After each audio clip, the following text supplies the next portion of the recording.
The King of the Seas now comes with a comic book. Here's your look at the McFarlane Toys Page Punchers Aquaman.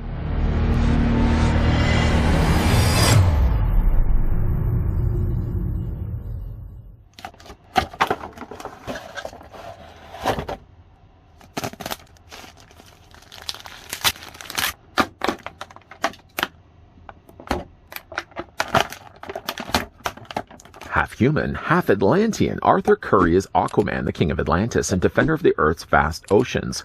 As a founding member of the Justice League, he also protects the surface world from forces of evil.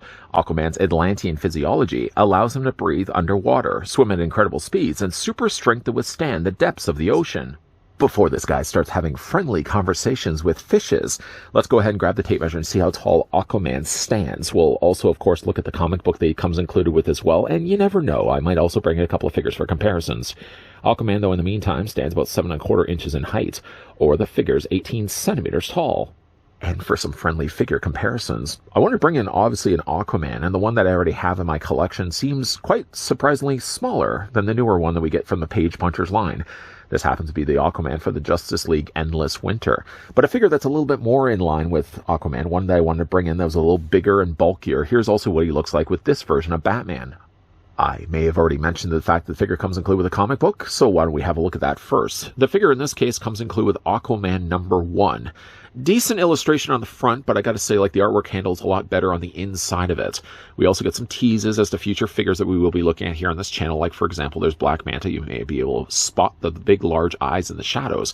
There's also Aqualad in here as well, and there's also Ocean Master. But I do think the artwork is really quite good inside the pages of this comic that come included with Aquaman. Of course, on the back, they're advertised as Black Manta, figure we've already had a look at here on this channel. We'll put that to the side. The figure also comes included, of course it does, with a display stand. Display stand in this case, of course, it has the DC logo down below here. One single peg that's going to plug into the underside of either one of Aquaman's boots. We've already covered this terrain before. Let's move that to the side. The figure, of course, also comes included with a comic. Or the card, I wanted to say comic because it does in fact have the exact same image as feature that was also on the front of the comic as well. In this case, you actually just get a smaller scale of it, and what's obviously missing just on the top is Aquaman. But again, it's still the same image. I might have actually even in this case centered Aquaman, seeing as of course there's so much empty space here on the top and Aquaman's kind of all really relegated down below here. I would have maybe taken the image and just moved it up just a little bit so Aquaman doesn't look like he's slipping off the corner of the card. Flipping around, though, onto the back of the card, in quite large font, I might also say, there's no denying the fact that this character is Aquaman. And, of course, there is a read up there as well. You can also pause and read for yourself if you so wish.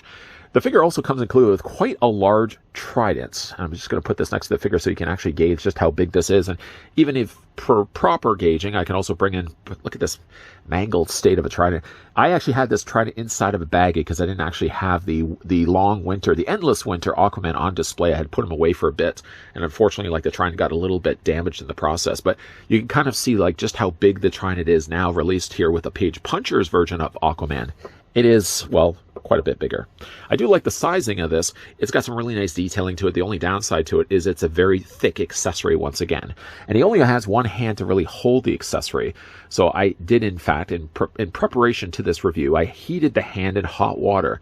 Because without that, I don't think I was able to get the hand actually to hold the trident in the first place. He holds it well, although it's obviously going to make him a little bit more front heavy. That's why, of course, you're going to be readily using that display stand. The peg holes are provided, after all, on the undersides of his feet, so you might as well use them. Let's take the trident for right now and remove it from Aquaman's hands. We'll put that to the side. The other hand, literally on the other hand, by the way, is just more of a gestured hand. The coloring of the hands, though, sort of look a little bit more like gloves. They're a little more muddier on the paints. I don't know, it almost looks like they would have painted the hands. If that's the case, why would they have just used the plastic color instead?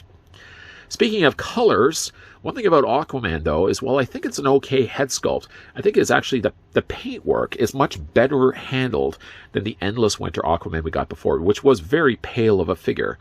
I do think, though, the head sculpt might be a little bit better than on the Endless Winter than what we get with the Page Punchers, but I think the color is considerably better on the newer release. The problem with the coloring, though, is when you're looking at his torso, for example, just quickly to spin the figure around so you can see the sculpting of the hair. I like the coloring of the hair also as well. I don't know if I like the face as much as Endless Winter's Aquaman. The thing about the colors, I keep kind of detracting myself away from talking about it. The coloring of his arms, you can see, are more of an orange. And yet the coloring of his chest seems to be more of a lighter yellow. I don't know if that was intentional or not, but even like if you look at his abdomen matches the colors nicely for the arms, but strangely, like this area right here, it seems to be a completely different color altogether. To even look at it on the back, it still seems like it's a different color that they would have used for the plastic than perhaps maybe the arms. There's a lot more texturing on his suit here than perhaps the other Aquaman we had gotten before. I like personally the more scaled effect of his suit rather than something that actually looks like inverted symbols of his name. I mean, again, if you look at his belt, like for example, there's the Aquaman logo. It does not, in fact, doesn't it look a little bit like Aquaman logos just spread across his entire torso? I think the texturing for his suit might be a tad bit too busy. This particular Aquaman also does have a very large shoulder pad. The shoulder pad has some exquisite sculpting. I just kind of wish there was a little bit more paint happening here. It's clearly a case where they would have just used a molded plastic of the silver, like he also has it here on this gauntlet blade. But I kind of wish they could have gone in there and just brushed that up just a little bit of maybe like metallic, even metallic silver, even just a metallic diluted black, just to fill in some of those details, because I think it almost feels like the plastic looks barren and left off the paint process. He also has it here also on the gauntlets that he has on this side of his, which actually is a softer plastic, so you don't have to worry about these potentially breaking. But yeah, I just kind of wish that these were painted. It just looks to me like it's unfinished plastic. From that point on, actually, if we just move his arms out of the way, not that it really was important enough, but like really from like this point down is where I really like the figure. I like the darker green that they went with, first of all. I really like the use of the gold that they have here for the side details that he has on his legs. And I especially like the really large Aquaman belt that he has as well. I just wish that some of this darker color made appearances up here. By seeing how dark it gets down below here, I feel it draws more attention to the fact that the shoulder pad seems unfinished. As we certainly look at the rest of the figure, I really like the detailing that they also sculpted into his legs. He has, of course, fins there on the backs of his legs to probably help him propel through the waters. And it's just a nice use of gold plastic. I don't know if they've actually used gold plastic. There certainly has a little bit of marbling that goes along with the idea when they usually mix like gold plastics. It tends to kind of get like this little bit of marbling effect. Whether they have in fact gone and painted it, I don't really know, because like again, like if you look at the legs I'm sure were probably molded in the darker green forest green plastic, and they probably would have just painted the gold over top of it. So if they painted this, I don't think it's that far removed to think that they probably would have painted this also as well. For the figure's articulation, one side is going to be not as hindered as the other. I probably shouldn't have even pointed. I should have left you guys to guess. His head sculpt, first of all, is on a ball joint, so there's no problems necessarily there. Even though he has a very large shoulder, you can still fully rotate his head all the way around. Obviously, it's going to get a little hung up here where the longer hairs are going to run against the sides of his shoulders. But yeah, you could still rotate his head back and forth, up and also down as well. And, of course, there's always the head tilt there, too.